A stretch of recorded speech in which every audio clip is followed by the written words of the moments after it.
I am inviting a person that I met on Facebook a few weeks ago. Her name is Zindika, and she's a writer. I didn't know until I got her book. So I would like to ask her a few questions on the book. It's about meditation, and I'll see if I can invite her because I think whether we are into yoga practice or pray, any kind of religion, or no religion at all, or no practice, I feel that meditation is a tool that, especially as we are in the current circuit we've been for the past year almost, meditation has helped a lot of people, and some people don't even know how they start or what can meditation do for us, because it's not complicated. Is simple. Actually, probably the most complicated part is just to find a place where we're grounded, where we're sitting, that try and feel comfortable in that position, and then from there, let me see.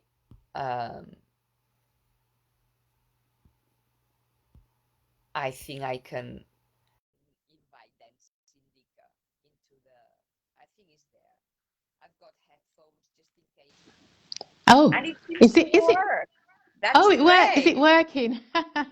Oh, Yes. yes. Hi, You. Zindika. Hi, Gemma. Yes, you see, perseverance. Yes, we persevered. That's wonderful. That that It's that's always yeah, always a very good tool to have.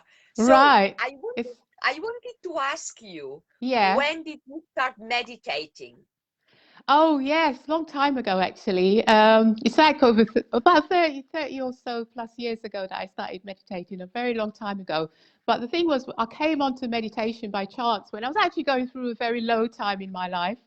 And I actually went into a bookshop and I found some really interesting books in there. And it was that experience of going into that bookshop that actually led me on to start to practicing meditation and to actually help to shift the kind of difficult situation that I was in at the time. It was a kind of situation of, when you feel that situation of, oh, things are hopeless, nothing's going the way you want it to go, and your life's not going in the direction you want it to go, and it can make you very low and very depressed. So when I found that meditation book, I just was really, it really set me on the path to really wanting to change my life and to change my life in a positive and spiritual way. So that was how I started. But the thing I always say about that meditation that I started at that time was I didn't keep the practice up all the way. I would do it on and off. So whenever I needed it, I would do it. And I always got positive benefits. But even though I got the positive benefits, I would then be feeling really good again and just drop the meditation until I hit another low. So for me, over those 30 years, it's always been on and off. But recently, or sort of more in more recent times, like within the last 4 years ago, I went through another really, really low time when I was actually in a job and I lost the job, and that set me off again on another low spiral. And it got me to the point where I really felt, I was a single mom, I had no second income, and I really thought, what am I going to do now? And it actually led me to a place where I was actually ended up going into the hospital thinking, I thought I was really unwell, and to discover, that, it really was me going through a high state of anxiety. Really, it's like a high state of anxiety and panic attack is really what I was experiencing. So I thought to myself, well, I have to take charge of my life, basically. I have to really get myself back on track. So I had to really look into myself. And again, I turned to meditation because that came back to me, and I realized, what did I do over the years? And I realized that was what I did over the years. Help. So I refreshed my connection with meditation, say 4 years ago. And I would say since that, the last 4 years, I would say I've meditated every day. And I find that the best thing It's to do with the meditation is really, once you connect, once you get into it, you practice it, it becomes a practice, it becomes a lifestyle. And it really is. Absolutely. It really is. Once you get into it and you love it, it just becomes a natural lifestyle that if you don't do it, you feel bad. Yeah, you feel bad if you don't do it. And so for the last 4 years, that's what I've been doing, just been meditating every day. And I make it a real sort of routine, every day in the morning I do two spaces of meditation, one in the morning and one in the evening. And Oh, I every mean, day. yeah, every day. Yeah. Yeah, I do every day. I meditate in the morning and I love it. I mean, I tend to do quite a long, depending on time, but I usually get up early so I can do at least 1 hour of meditation and that sets me up for the day. If I don't do that meditation, then I find my day may not go as I wish it to go, or I start to sort of be sort of when things are not going how you want it to go. Not, You don't yes. feel yourself in the usual way. You It's feel the flow out is of not there. out of Yeah, out of whack. yes, Yes. you're out of balance. Yeah, and you just because when you meditate, you just feel there's a natural flow. Yeah. And when you meditate, even if the flow goes a little bit skewy, you can still get it back. You still sort of Yeah. naturally balance yourself again. But when you don't, you just sort of want to sort of give up maybe for that day. So yeah, Sure. I But do. and how long does it take you for the second one? Is also another hour before you go to bed, or in the Um, middle of the afternoon? Yeah, usually the before I go to bed, it's usually a short one, maybe half an hour. Yeah, usually about Okay. half an hour. But yeah, again, I give myself time for that because, I think before you go to bed anyway, even if you don't meditate, you should always give yourself an hour before you go to bed. When you switch off, you wind down, you And just get yourself into a calm state so that you're just ready and prepared for sleep because that's what sleeping requires. You've got to get yourself in some sort of calm state. If you go to bed frantic, then that's how you wake up. And that's what I always say. However you go to bed, that's how you're going to wake up. If you go to uh, bed with worries, you will wake up with worries. Whereas if you calm yourself down, go to bed thinking positive thoughts, breathe, using your breath and calming yourself down, then you find out in the morning that's how you'll wake up in a much calmer and a much more positive state of mind. I can see the purpose though. The morning one is kind of to set the day ahead, to be Hmm. more energized and focused. And Yeah, then the evening one, possibly to be grateful for what has gone right, to like a little assessment of how the day has been, yeah. and let go of what you have to let go, and then get ready for the following day. Definitely, definitely letting go is a big part of it because one of the things that can keep you awake at night is things like all the day's worries and thoughts going round and overthinking everything. And then, of course, that's going to stop you from getting a good night's rest. So definitely letting go. But yeah, as well, doing some gratitude statements before you sleep as well. That's also another way of just getting you in that restful state. So definitely all those little types of little routines that you can do to help you, whatever you can do, so gratitude, letting go, even listening to a meditation tape, before you go to bed, a meditation, something that you can listen to. I do that as well sometimes. And you can listen to some music, those sorts of meditation music, and what they call a meditation talk down, like you listen to a talk down, which is just meditation with music, calming music. And it's just, sort of just really getting you ready and edging you into that sleep mode, really. So the one of the things I liked about the book, and I wanted to ask a little bit more later as well, but to start with is just how you structure the book and the intentions that you put for each month. Yeah. And I'll just read a few for the people that are watching as well or catching on the replay. By the way, if anybody is watching on the replay, just type number 1. If you're watching live, type number 2. And I was going to read just first is the Jumpstart January, January, then we yes. go on to Fearless February, Mm-hmm. Makeover March, April Appreciation, Marley May, Mm-hmm.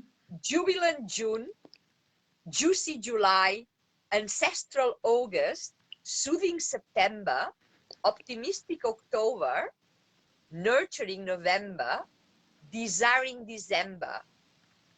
And Yeah. I love the intentions because Yes. it allows room. How did you It's choose all these adjectives for each month. Yes, well, the adjectives are all about room for growth, really, because that's why I've chosen those names, really. And it was also trying to find a way to take you through the year. At different parts of the years, you might need different help as well. But I love anything to do with those sort of alliterations and things like that. That's And my so seasons as well. so yes. So it's kind of like a gentle wave that takes you all the way through the year. So all those different messages that come in the titles are supposed to help you. For example, I mean, January is actually a good time as well. For example, at the moment, January's, I mean, it's actually it's actually a crucial time right now. And it's a great time to actually have the book and to start using it, because actually you're actually starting at the right place when you're starting with January.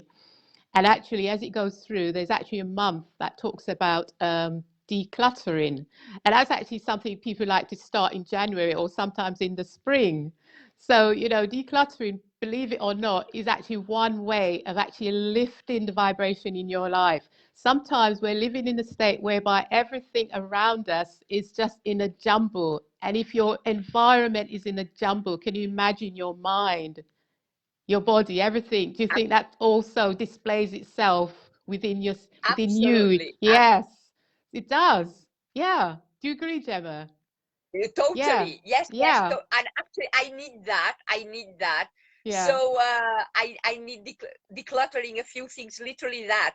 My body is all good, but then Yeah. the space around, and I'm sure it can impact even more into my normal flow of things, my practice. But that's one of the things I love the most about the book, apart from Yeah. the font, and it's very easy to follow, very manageable. And as you say, isn't any time pick it up, you can pick it up as and when, Yeah. and it's always like something to have at the bedside table. And Yes. how Yeah. how did you get inspired to write that book? Because the title is Positive Vibrations. Yes.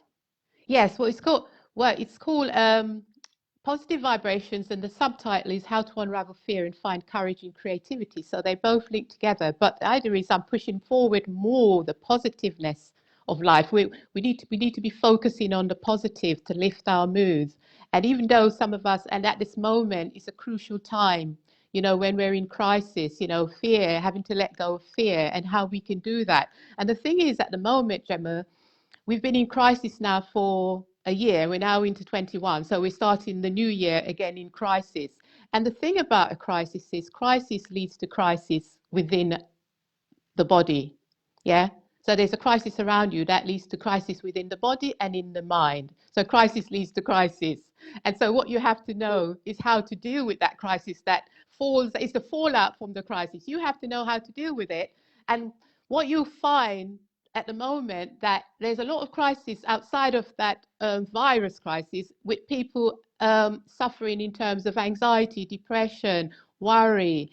Even the rate of suicide has gone up, and in particular amongst younger people, it's gone up. I think it's gone up something like by 30%. Meaning that there are people out there who are thinking life is hopeless. They're looking at life and thinking, what do I do with myself? Everything is hopeless. There's no hope. They've got nothing to look forward to. And if a human Yeah, being doesn't have anything to look forward to, that is putting them in very much in deep crisis, to the point where some young people in particular, who you'd think should have their whole life ahead of them, okay, that they are choosing to precisely. exit because of the crisis that we're in. And it goes a lot wider than that. It's not, young, but even children. Children are now experiencing anxiety. Imagine, I've heard of children, young children experiencing anxiety. The I schools are having to cope with that now. Well, they're not in school at the moment, but that's even going to add more to their anxiety. But when they go to school, the teachers will have to cope with that. Anxious children, parents having to cope with anxious children. I mean, imagine, Gemma, how do you explain to a 5-year-old or an 8-year-old what's going on at the what's going moment? on. You can't. They don't understand it. So you can't explain Exactly. it. Yeah. And I I was yeah, yeah, sorry. yeah, and so I'm saying all the new way in which the society's changed. Remember, it's just been imposed on us. We haven't had any choice in it, and it's just been so sudden. And to expect the human to just be, we're humans, aren't we? Yeah, and we're having to cope with these new restrictions just like that. And of course, children are going to be suffering the most because they don't have that ability to be able to reason things out or to be able to understanding of a lot of things. So of course, younger people are going to be experiencing that. But of course, we're all experiencing it, really, because all of us have been affected. So we all need strategies for coping with it. And that's what I always say, that the first we all live with anxiety and depression in terms of generally, because there are lots of things in society that cause us to be anxious. But when the anxiety gets into the body and you start to see it being exhibited, like for example, when I said I'd lost my job and I went through a state of anxiety, when I actually saw it physically, where I felt like my heart was beating fast and I had to find what's going on here, and other things were happening. So when people start to see it exhibiting in the physical body, then they have to think, wow, I've got to do something. But you should start doing something when it's before that. From the moment you're going through any form of trouble, you should start doing something like meditation to start to ease that worry and that stress that is actually being visited on us, really. So we have to really have something, that we must put something in place. We can't just go along hoping and thinking, oh, it's going to change one day. Whilst we're waiting, what's happening? We've got to really deal with that.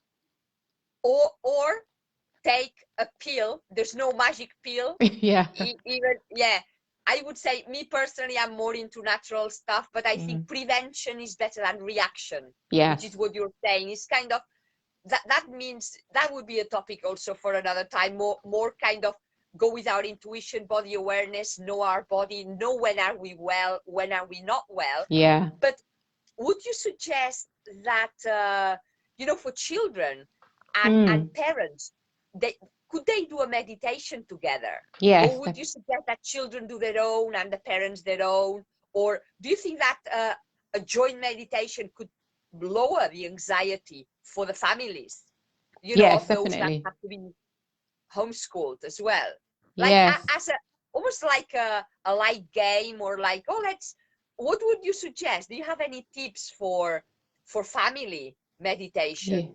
Yes. Well, to make it part of normal family life, really, especially now when parents are at home every day with children, because the children are not off to school and won't be for quite a few weeks. So yes, you need something in place to calm that child down and to calm the anxiety of the child and the whole family down. And I think, getting something in place like a regular meditation, whether you do one online, I do like a Sunday meditation that usually happens online on a Sunday evening, because that's a good time. It's like Sunday evening is Sunday is usually a quiet day. In the evening, Sunday evening, people are getting ready for Monday and the start of a Yeah, new week.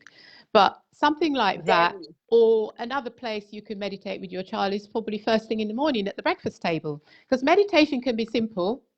It can really be simple. It could be just a matter of you while you're at the breakfast table with your children, just sitting down, saying, let's take a few moments, just to be quiet. And like I said, even if it's a 3-year-old, you can make it fun. Shh, that sort of thing, let's be quiet for, you could even bring a toy into it. If the child's got a favorite toy or something, you could bring the toy to the table and say, oh, let's be quiet. Let's be quiet with, the toy, or Yeah, just really bring what the child enjoys into it, and just let them think about things like what's happening when you're quiet. Children love that sort of thing. If you ask a child, be quiet for a few, you're not going to do a long meditation as you would as an adult, but you might do a 5 minute quiet. And then you exactly. might say, what happened while you were being quiet? What did you hear? You can really make it fun. And I think they would really enjoy it. And it's just calming everybody down. And I think a breakfast table is a good place to actually start a little meditation with the family, really. Especially first thing in the morning, just really get everybody calm and ready for the day. And after you've done the little meditation, you could even have a little plan for the day with the children. What are we going to do today? And plan out the day calmly. You know, so I think, yeah, there are different types of meditation. I mean, nowadays as well, I know we think of meditation just as sitting down cross-legged on the floor, and you can do that. I mean, I love that kind of meditation. But meditation really is actually quite, there's a various types of meditations you can do now. You've actually got walking meditations. So, for Yes, example, although we're in lockdown, you are allowed to go out for walk around the park, or if you've got a country park or a forest nearby. You can go for a walk with your child in the forest or in the park. And that's also considered to be a meditation because when you're It, walking, it's quiet, you're looking at nature, you're experiencing nature, you're enjoying that nature. was me. Yes, Yeah. yes, And also nature's giving back to you because you know when you're among the trees and you're seeing all the, if you're by a river, all of that is giving off a certain level of energy that you then pick up exactly. as well. So it's beneficial in so many.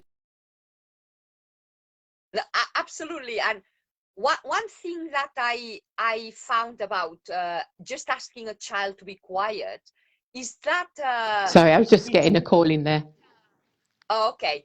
Just the fact of asking a child to be quiet is not as a punishment. That is like No, getting them yeah, that to be quiet is not is that distinction. I think that's very yeah, important to just be there, be present, and then yeah, ask about the experience because yeah, they may just be drawn into a bird singing or yeah, the dog barking or something and just being quiet and how did they feel in that moment, and I right, think is a chance for them to yeah, express, yeah, which normally, as we were saying yesterday, I think it was, children are just like not be heard and behave and just barking orders to them. In some yeah, households are just like that. Now mm, you do this, now that you do the other. And then it's like a chance, maybe they're not even used to being yeah, asked, how did you feel? How did yeah, that experience feel for you? That can be an opening that when yeah, somebody uses the shoes or they go out, how did you yeah, feel today going out?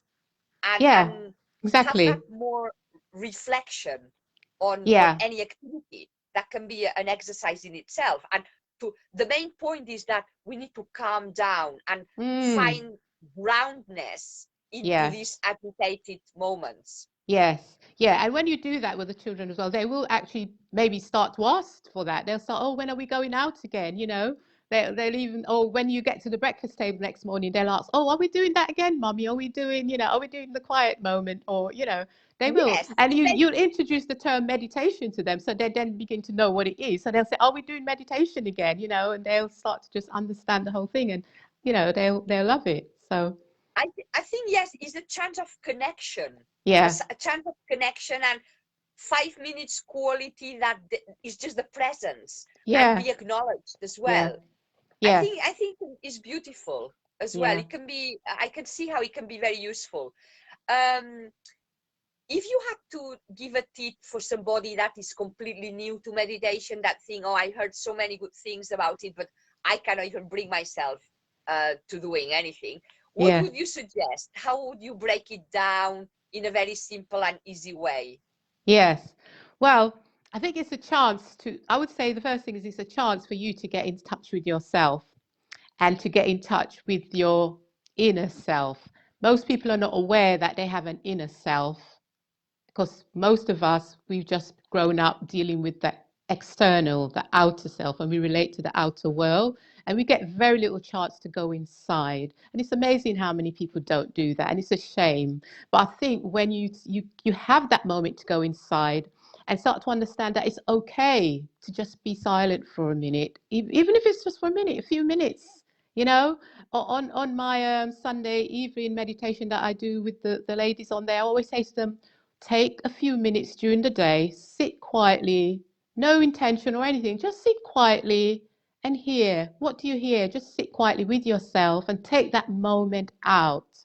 And I think if people can just start to take moments out during their busy day, or even if the day is not so busy, you could still be spending a lot of that time stressing and worrying, and if you just take a moment to say, I'm going to be quiet now, I'm not going to focus on anything in particular, but I'm just going to enjoy the moment of stillness. And that's something that people can start to do real easily. And it will really start to make a change to their day and really I start to agree. lift their mood. So that's one way you can get into meditation, because then you're not really seeing it as meditation. It's just sitting still for a few minutes, however minutes you can afford, 5 minutes. I would say start with 5 minutes, take a 5 minute break during Yes, the day, sit down, you know, and then just do that. And then once you start to do that, you might find you can extend the time to 10 minutes. And then after a moment, you might find, yeah, I can do a bit longer. And then you might start to then say, maybe I'm going to do a 15-minute meditation and I'm going to set the time and I'm going to sit every day at 8 a.m. for 15 minutes. And I'm just going to let my thoughts flow. I'm not going to try and restrict my thoughts. I'm not going to worry about anything, whether it's good or bad, because your thoughts are meant to flow. So let me just break one myth. Meditation is not about stopping your thoughts. That's a myth. Some people think you're stopping your thoughts. You're not. Human beings are meant to think. So you're not stopping your thoughts. So don't worry if you're thinking about things that you don't want to think about. Just let it flow. Absolutely. The main thing is not to attach to the thought. Let it go, but don't attach to it. And that's what you do in that 15 minutes. Just let it go and just sit and breathe and just enjoy the stillness and the calmness. And that's what you'll do just to start to meditate. That's all you need to do. I totally agree. I love that. I mean, I wish I had gone into, well, we all have different journeys, but I always thought I was one of these people that thought I'm too busy to even meditate. What's the point? I don't Yeah. see if I couldn't, but then that has been the foundation for my growth and development and yes, just enhancing my yoga practice as well, but also getting me more into what is it that I want to create in my life, the Yeah. purpose, rather than kind of floating around with no purpose, is having more intention Yes. into my Yeah. days and my actions. And as you said, I think once people start coming down, that just reducing levels of anxiety has such an impact onto the well-being, Mm-hmm. just for the better, for the better. So Yes. people that have been on medication, they can take probably less dose. We're not saying that is an antidote or a healing miracle, but Uh-huh. people can sleep better. So just by practice, but Yeah. as everything, we need a little routine. That's what I would always say to people for anything. To get Mm. results or to see things changing, we need little compound effect that over time we start seeing the results. Is that Yeah. consistency? And don't Definitely. Yeah. get disgruntled that something is not working immediately, because good things take a bit longer. That's what I normally Yes, say to it people as does. well. Good Yeah. things take a bit Yeah. longer. Yeah. Like, And don't sort of go into it with too much sort of expectation. Maybe people are going into it with set expectations, or they have some set vision of what it should be, and that's not what it is. yeah, Because at the end of it, you do make it what you want it to do, and you make it exactly. what you want it to be, and also what it needs to do for you. That's how you make it, and you'll discover that the more you do it. Yeah. Absolutely. And Yeah. I think it's that openness and that accessibility that when people decide to delve a little bit more on what they can do with the meditation, and call it however you like, calming down, unwind, there are Yeah. many other words as well, then the benefits are endless. And just to finish, I just want to say that the book is on Amazon. I had a Hmm. lady asking as well. Positive Vibrations by Zindika Kam Kamwa. How do you Kamausi. pronounce it? Kamausi. Kamausi. Kamausi with a Yeah. K. Yeah, with the K. Kamausi. Yeah. Kamausi. Yeah, and it's And also got the journal as well. exactly. Yeah. Yeah. That's, Have you got yes. that? Oh And yeah, that is that's it. Yeah. very spacious. I love that. That was a treat for my New Year's Day. Okay. And I just wanted to, yeah, start, which is something that I had to practice writing. I started end of last year, Yeah. but I think I don't want to be overwhelmed. Just a few words, Yeah, what yeah. means Yeah. to me. And again, I like morning and evening Yeah. kind of routine, and with that reconnection with myself. The first is the connection in the morning and reconnection in the evening, Good. and Yeah. that is going to help me a lot as well. So thanks so much Yeah. for sharing That's your experience as well, okay. You're and I'll welcome. catch you another time. Nice to be here. Thank you. Thanks, Gemma. Bye. I'm glad Bye it for worked. now. Bye. Bye. Bye.